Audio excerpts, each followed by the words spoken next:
ملا رومی رحمۃ اللہ لکھا ہے حضرت عیسیٰ علیہ السلام کے دور کا۔ آپ فرماتے ہیں کہ حضرت عیسیٰ کے پاس ایک شخص آیا تو اس نے کہا مجھے جانوروں کی بولیاں سکھا دے۔ جناب عیسیٰ علیہ السلام فرمانے لگے، یا حضرت موسیٰ علیہ السلام فرمانے لگے، بھئی تو جس طرح بھی ہے نا تو اسی طرح ہی اچھا ہے، جو کام تیرے اختیار میں نہیں ان میں مداخلت نہ کر، جو کام جس کا ہے اسی کو ساجے، تو مداخلت میں کرنے لگا، نہیں مہربانی کرے۔ آپ نے فرمایا چلو ٹھیک ہے سکھا دیتے ہیں۔ وہ آدمی گھر کے اندر بیٹھا تھا تو جانور رکھے ہوئے تھے، گھوڑا تھا، گائے تھی، بکری تھی، بلی تھی، کتا تھا، چند جانور تھے۔ تو چھوٹی سی کوئی چیز گری ہوئی تھی تو کتا کھانے لگا تو بلی نے پہلے کھا لی۔ اس نے کہا مجھے تو کیوں نہیں کھانے دیا، ساری کھا گیا ہے۔ تو بلی کہنے لگی فکر نہ کر، تمہارے مالک کا گھوڑا کل مر جائے گا، بڑا ذرا گوشت ہوگا، کھا لینا۔ مالک نے بات سن لی، وہ بڑا سمارٹ بنا، گھوڑا رات کو ہی بیچ آیا، اگلے گھر جا کے مر گیا۔ اب اگلے دن بلی اور کتا پھر بات کر رہے ہیں تو کتا کہتا ہے تو بڑی جھوٹی ہے، تو نے کل کہا تھا گھوڑا مرے گا، وہ تو مرا ہی نہیں۔ کہنے لگی چل فکر نہ کر، آج گائے مرے گی۔ اس نے سن لیا اور گائے بھی چھوڑ آیا۔ پھر اس نے کہا تو بڑی جھوٹی ہے، تو نے کہا تھا گائے مرے گی، کوئی نہیں مری۔ کہنے لگی فکر نہ کر، آج بکری مرے گی۔ اس نے سن لی، بکری بھی چھوڑ آیا۔ ملا رومی رحمۃ اللہ تعالیٰ علیہ فرماتے ہیں کہ بلی بڑی مایوس بیٹھی ہے تو دوسرا جانور کتا اس سے پوچھتا ہے کہ تو آج بڑی پریشان ہے، کیا ہوا؟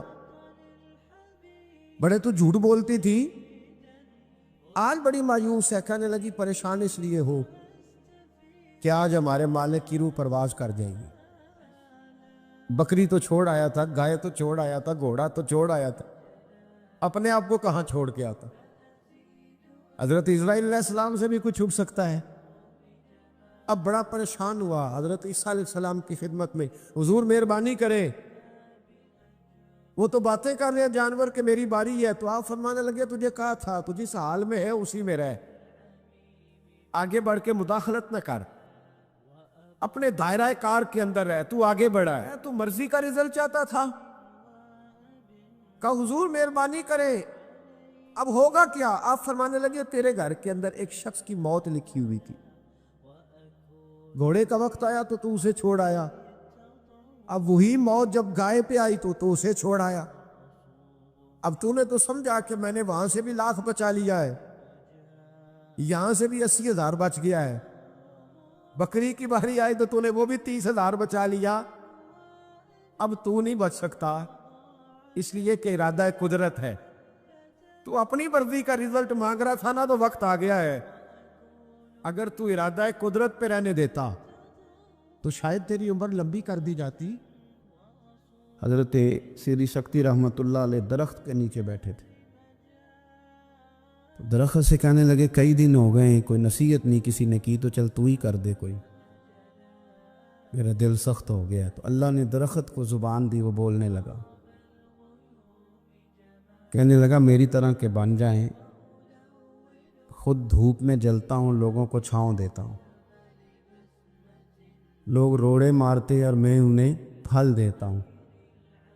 تو حضرت فرمانے لگے تیری بات نے میرے اوپر بڑا اثر کیا، ایک سوال نہ پوچھ لوں؟ کہنے لگا پوچھ لیں۔ تو فرمانے لگے تو اتنا ہی اچھا ہے تو تیرا انجام کیوں نہیں اچھا؟ جب تو خشک ہو جاتا ہے تجھے جلا ہی دیا جاتا ہے۔ اصل تو یہ نا کہ انجام بندے کا ٹھیک ہو، آخرت اس کا انجام ٹھیک ہو، تجھے جلا دیا جاتا ہے۔ تو کہتے ہیں درخت کہنے لگا حضور آپ نے تو مجھے کہا تھا نصیحت کرنے کا، اب آپ نے مجھے شروع کر دی ہے، اور میری نبض پہ آپ نے ہاتھ رکھ لیا ہے، بڑا اچھا کیا مجھے آپ نصیحت کر رہے ہیں۔ کہنے لگا حضور میرے اندر بڑی خوبیاں ہیں پر ایک خامی ہے، جس وجہ سے میرا انجام ٹھیک نہیں ہوتا، میرے پاس استقامت کوئی نہیں، ادھر کی ہوا ہوتی ہے میں بھی ادھر کا ہی ہو جاتا ہوں، اگر کہیں استقامت ہوتی تو پھر میرا یہ انجام نہ ہوتا۔ استقامت اختیار کریں زندگی کے اندر، استقامت جو ہے وہ انسان کا انجام ٹھیک کرتی ہے۔ تیرا جو توکل ہے وہ مضبوط ہونا چاہیے، تیرا بھروسہ اپنے رب کی ذات، تو غافل ہو گیا اللہ سے، تو نے اسباب پر بھروسہ سارا کرنا شروع کر دیا. اسباب اختیار کیے جاتے ہیں, بھروسہ رب کریم پہ کیا جاتا ہے. دینے والا, عزت بھی اللہ دے گا, رزق بھی اللہ دے گا. بلکہ امام غزالی رحمۃ اللہ علیہ نے تو حدیث لکھی ہے, آپ فرماتے ہیں کہ نبی پاک صلی اللہ علیہ وسلم نے فرمایا جس نے بندوں سے عزت تلاش کی رب اسے رسوا کر دے گا. جو سیاست کر کے عزت حاصل کرنا چاہتا ہے, جو اس طرح کا ماحول بناتا ہے کہ میں کوئی ایسے کام کروں کہ لوگ میری واہ واہ کریں, لوگوں سے عزت کا حصول کرنے والے کو رسوا کر دیا جاتا ہے. عزت در اصل وہی ہے جو رب کریم عطا فرماتا ہے. میرے عزیز دوستو, آپ اپنی توجہ, دل کی توجہ, روح کی توجہ اپنے مالک کی جانب جب کر لیتے ہیں, غفلت کا پردہ اتار دیتے اور ہر وقت غلبہ رکھنا پیسوں کا, ہر وقت اسی میں سوچنا, اسی میں محو ہو جانا, پھر آپ کا ذہنی نقصان ہوتا ہے. پھر آپ کی روح جو ہوتی ہے وہ بے چین رہنے لگتی ہے. پھر ایسے بھی غریب دیکھے جن کے پاس پیسے ہیں, پیسوں کے علاوہ کوئی شے بھی نہیں. پھر ایسے بھی تنگ دست دیکھے کہ جن کے پاس جائیدادیں بڑی ہیں اور ان کے پاس رات کو سکون سے سونے کے لیے وقت کوئی نہیں. عزیز بھائی, حضرت ویس کرنی رضی اللہ تعالیٰ عنہ کی ملاقات ہو گئی حضرت حرم بن حیان کے ساتھ. یہ بھی تابعی ہیں. تو حضرت حرم بن حیان رحمۃ اللہ علیہ کہتے ہیں یہ نا ہم تو خیر بڑی ساری باتیں سنتے ہیں تو نصیحت نہیں نہ حاصل کرتے. ویسے بھی یہ دور تقریریں کرنے, تقریریں سننے کا ہے. جو عمل کرنے والے لوگ تھے ان کا کیا طریقہ تھا کہ وہ ایک دو جملہ ہی کافی تھا. علم و بس کریو یار, وہ ایک کوئی حرف تے نہیں درکار.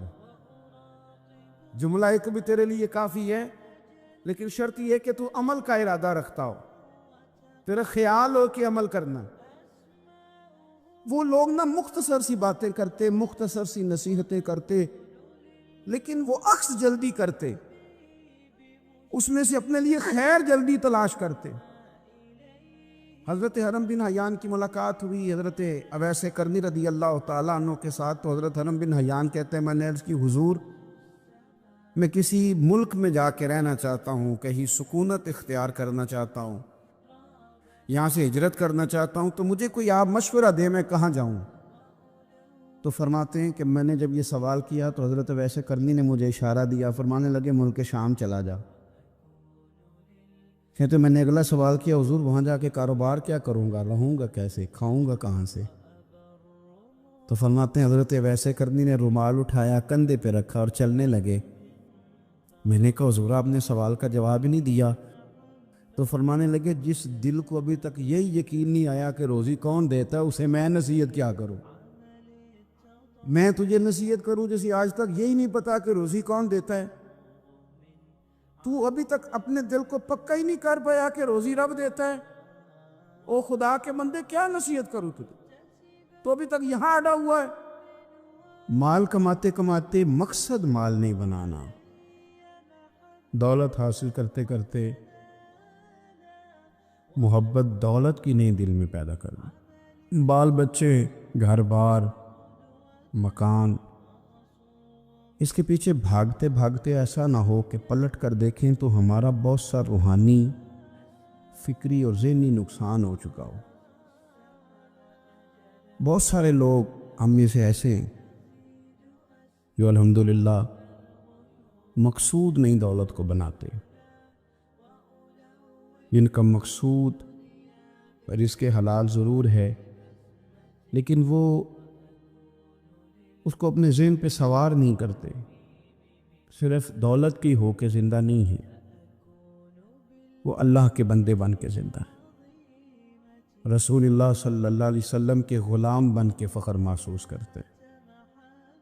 دولت کی طرف جتنی زیادہ ہماری توجہ ہو گئی ہے اور مال کی جانب جتنا زیادہ ہمارا ذہن ہو گیا ہے, سارے رشتے مال میں تلنے لگ گئے, ہر چیز کو اسی عینک سے دیکھا جانے لگا ہے. اللہ تعالیٰ نے قرآن مجید میں ارشاد فرمایا کہ یا ایھا الذین آمنوا لا تلہکم اموالکم ولا اولادکم عن ذکر اللہ.